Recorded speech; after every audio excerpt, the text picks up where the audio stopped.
So imagine trying to learn something on unlearn a system and then relearn a new system at the ages of like now. You know what I mean? That's crazy. In comparison to us who've kind of grown up in this space, innit? We've actually got the advantage on them, you know what I mean? So we probably all understanding this issue at the same time now. You get it? But can I say something? Yeah. You know how we like, personally, I came here, obviously I wasn't born here, so we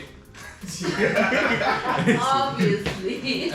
we are like in this weird position where like we're not we're not really second generation, we're like 1.5, if that makes sense. We're kind of in the middle.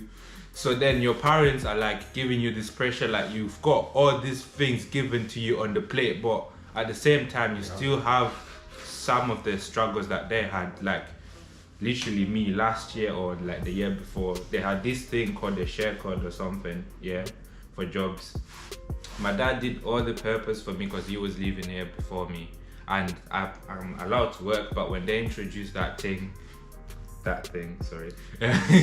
it affected me, yeah. And then I felt like I'm an illegal immigrant because I couldn't get a job because of the code thing, but I'm allowed to work. I'm like, these are my documents, I'm allowed to work. So my dad's like, why can't you get a job? That makes no sense. He doesn't even know what a share code is. And then I'm just here like sitting here like, what do you mean I can't do anything? And he thinks I'm making excuses, you get me? So we're kind of like in the weird position, whereas like, you know, the other generations that will be either born here or come here when they're like really young, I guess, will be different, if that makes sense. That's true. That makes sense. I feel like the clash of the parents, like you're saying, like the parent, they expect us to be learning these things in school, right? Which is fair enough. I don't blame them because you're supposed to be taught about life at school. Yeah. But then at the same time, it's like, where did you read the fine print that said they'll teach me about this? You know what I mean? Wait. But then at the same time, it's like, it's like, you can't blame them. You can't blame the school, because when our parents would ask us about certain things, time out. We we can blame the would school. lie to them. We can blame the school, definitely. No, okay. Let me rephrase, like in terms of what I'm trying to say. Like okay, let's say for school dinners, for example, right? The school canteens were expensive. It was like £2.30 for a bacon roll. For what reason, I don't know. Where did you go to school? Listen. Oh, what school are you in? It was expensive, yeah, but what? Yeah, but it was expensive. Okay, that's my point. Were you buying it from Greg's? Did you have Greg's in your school? I'm baffled. Nah, you're mocking it.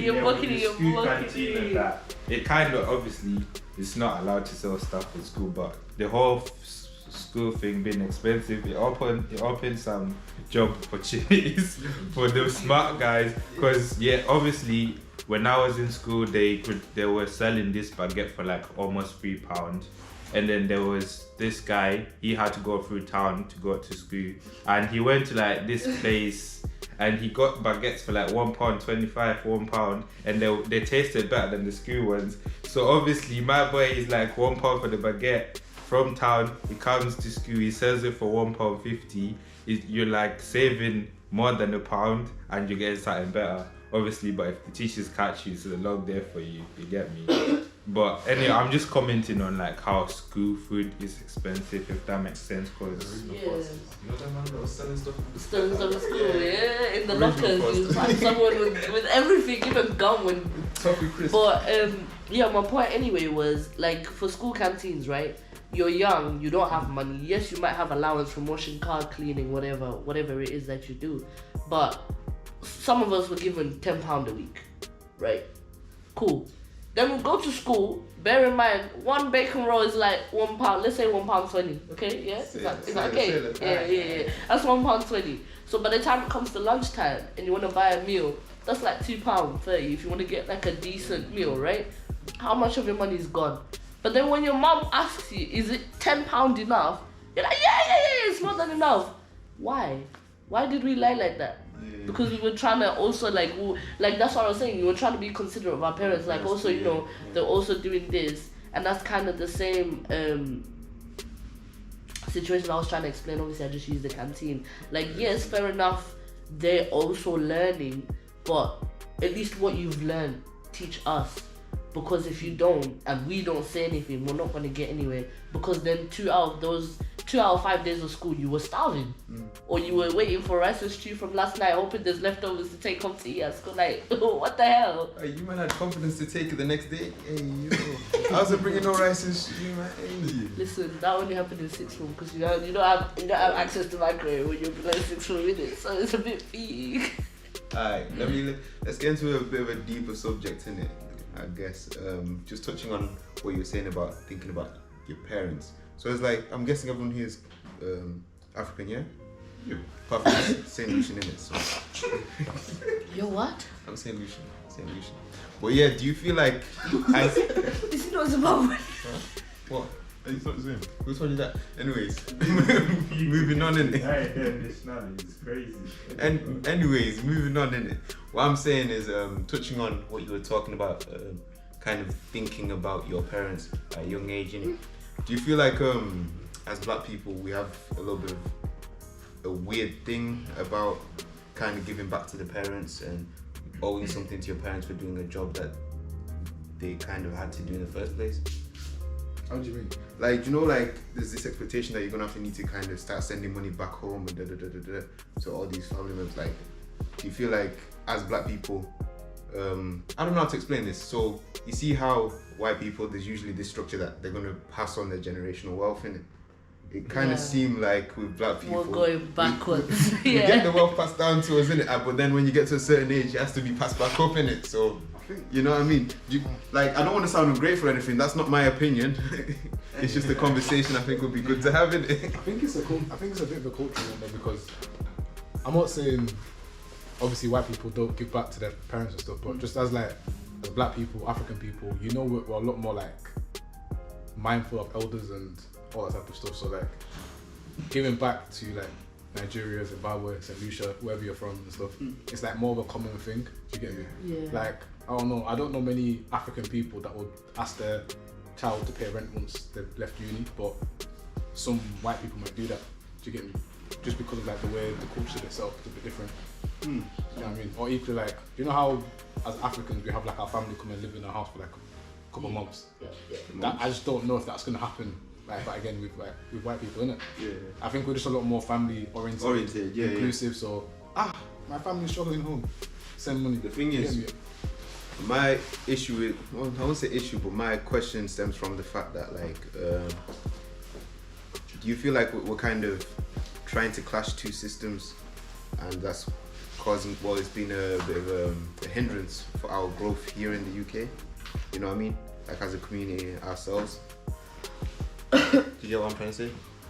Like, we're having this idea of community that's based off of like lifestyle in Africa, innit?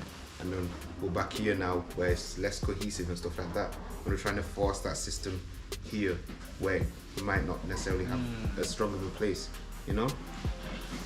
Because we're very much like capitalistic here, you get what I'm saying? But we're trying to have this system of like cohesion and community and all that kind of stuff that doesn't quite fit with capitalism, innit? Capitalism is like raw and direct. It's like, yeah, one person eats the other person. That's how you need to literally take money out of somebody else's pocket to put it into yours, you get what I'm saying? In like, well, back home it's more a case of like, yeah, I've got this in my pocket, so what can I do to, but even still, I feel that's also capped to a certain degree because there's a whole group of people that are up there that have a lot of money that are still taking a lot of money from people down there, you know what I mean? It's a lot of I feel like it's people lower down the pyramid that feel this idea of community in it, where the people at the top, they're like, yeah, no, I'm good, bro. They're still taking care of theirs, innit? But theirs, as in the immediate family. You get it?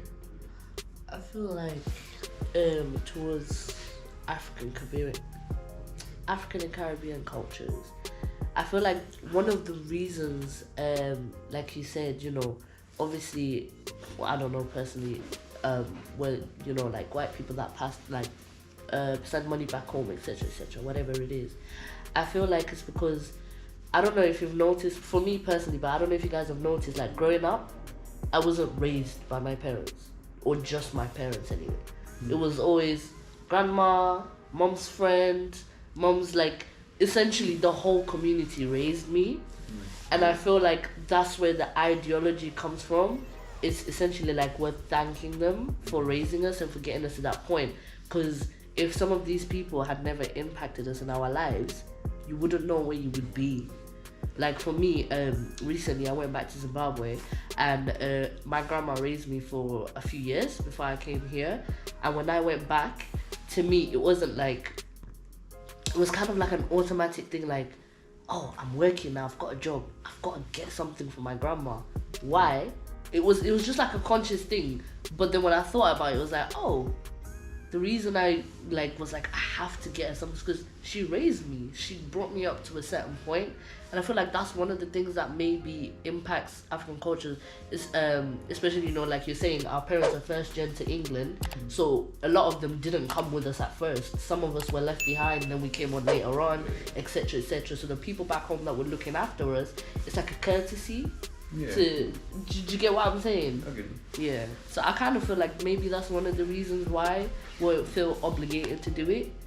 But at the same time, the pressure's like, it's insane. Like, I'll be going back home. I'm, 15? Can you buy me an iPhone? Have I got an iPhone myself? One I got recently, he was like, can you get me a PS5? I said, do I have a PS5? Exactly. Do you have Zessa for a PS5? What's going on, my guy? Zessa? St. Lucia? Okay, anyways. Hey, yo. You see Zim man, back at there. Anyways. Don't worry about her, man. I don't know what she's talking about still. Well, speak patois, man. Hey, bro, why are you denying your origins? That's crazy. Like.